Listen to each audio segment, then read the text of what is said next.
Bismillahirrahmanirrahim. Lecture of Biology for 9th class. Today's our topic of discussion Quran और biology. आज हम कुरान और biology के बारे में पढ़ेंगे. तो कुरान पाक में कई जगहों पर अल्लाह ताला ज़िंदगी की इब्तिदा के बारे में और जानदारों के हवास के बारे में, जानदारों के हवास के मुताबिक इशारे देते हैं और फिर नसीहत करते हैं कि इशारे पाने के बाद इंसान ज़िंदगी के नामालूम पहलुओं की खोज लगाए. तो यहाँ हम कुछ मिसालें देखते हैं इसकी. ये हमारे पास एक आयत कीवन है, वजअलना मिनल माई कुल्ला शैइन हय्यी. हमने हर ज़िंदा चीज़ पानी से तहलीक की. अल्लाह ताला ने कुरान पाक में फ़रमाया कि हमने हर ज़िंदा चीज़ पानी से तहलीक की. और हम जानते हैं कि अगर हम बायोलॉजिकल पॉइंट ऑफ व्यू से देखें तो तमाम जानदारों के प्रोटोप्लाज्म में 60 to 70% वाटर है. कितना वाटर है? 60 to 70%. नेक्स्ट हम एक और आयत देखते हैं, खलक़ल इंसान मिन सलसालिन कल फ़खार. तर्जुमा है, अल्लाह ताला ने इंसान को ठीकरी की तरह बजती हुई मट्टी से पैदा किया. इस आयत में हमें ये पता चलता है कि अल्लाह ताला ने इंसान को मट्टी से पैदा किया. एक और आयत में अल्लाह ताला फरमाते हैं, सुम्मा हलकनन नुतफ़ता अलकतन फ़हलकनल अलकता मुदगतन फ़हलकनल मुदगता इज़ामन फ़कसोनल इज़ामा लहमा. तर्जुमा क्या है?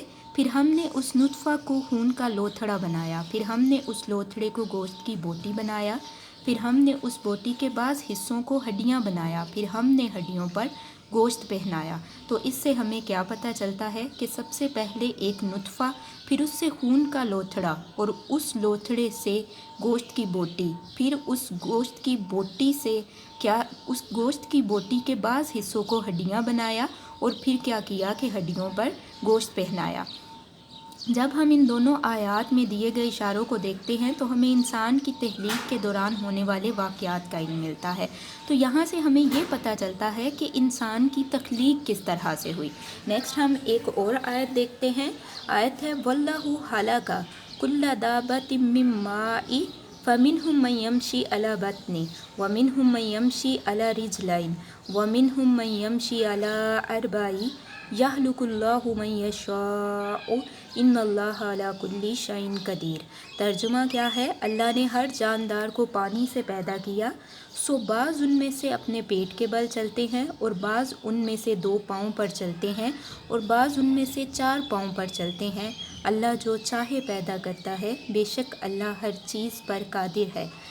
इस आयत में अल्लाह ताला ने पहले इस तरफ इशारा किया कि हर जानदार की इब्तिदा पानी है, हर जानदार को पानी से पैदा किया और फिर जानदारों में होने वाली तब्दीलियों के बारे में बताया कि उनमें से कुछ ऐसे हैं जो पेट के बल चलते हैं, कुछ 2 पाँव पर चलते हैं, कुछ 4 पाँव पर चलते हैं, यानी कि चौपाए हैं.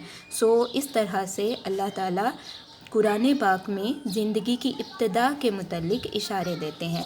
नेक्स्ट हमने पढ़ना है मुस्लिम साइंटिस्ट यानी मुसलमान साइंसदान के कौन से मुसलमान साइंसदान हैं जिन्होंने बायोलॉजी में या साइंस के मुख्तलिफ मैदानों में बहुत ज़्यादा खिदमात सर अंजाम दी. तो उनमें हमारे पास सबसे पहले हैं Jabir bin Hayyan. Jabir bin Hayyan Iran में पैदा हुए थे और उन्होंने इराक़ में तिब की प्रैक्टिस की, यानी मेडिसिन की प्रैक्टिस की. उन्होंने केमिस्ट्री में बहुत सारी तहकीक की और पौधों और जानवरों पर बहुत सी किताबें लिखीं और उनमें जो उनकी पौधों पर किताब है उसका नाम अल नबातात है और जो जानवरों पे किताब है उसका नाम अल हैवान है. नेक्स्ट हमारे पास है अब्दुल मालिक अस्माई.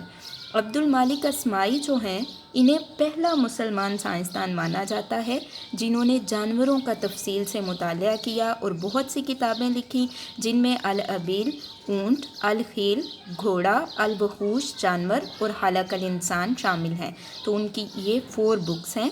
अल अबील जो कि ऊँट के मुतल्लिक थी, अल खील जिसमें घोड़े के मुतल्लिक डिस्कस किया गया, अल बहूश जिसमें जानवरों के मुतल्लिक डिस्कस किया गया और खलकल इंसान. नेक्स्ट हमारे पास है अबू अली सीना. انہیں علم طب کا بانی مانا جاتا ہے، یعنی انہوں نے میڈیسن میں بہت ساری خدمات سر انجام دیں۔ وہ ایک طبیب، ایک فلاسفر اور ماہر فلکیات کا مطلب کہ ستاروں کا علم رکھتے تھے، اور ساتھ ہی ساتھ وہ شاعر بھی تھے۔ ان کی کتاب کا نام القانون فی الطب تھا، القانون فی الطب۔ اب یہاں سے آپ کو جو کوسچنز بنیں گے وہ آپ نوٹ کر لیں۔ کوسچن نمبر 1 ہے جابر بن حیان کی خدمات تحریر کریں۔ آنسر آپ کے پاس ہے پیج نمبر 9 پہ، یہاں سے یہاں تک، یہاں سے یہاں تک۔ جابر بن حیان ایران میں پیدا ہوئے اور انہوں نے عراق میں طب کی پریکٹس کی۔ انہوں نے کیمسٹری میں تجرباتی تحقیق کا عمل متعارف کروایا اور پودوں اور جانوروں پر کئی کتبی تحریر کی۔ ان کی مشہور کتب میں النباتات اور الحیوان ہیں۔ نیکسٹ آپ کے پاس کوسچن نمبر 2 ہے عبد المالک اصمعی کی خدمات لکھیں۔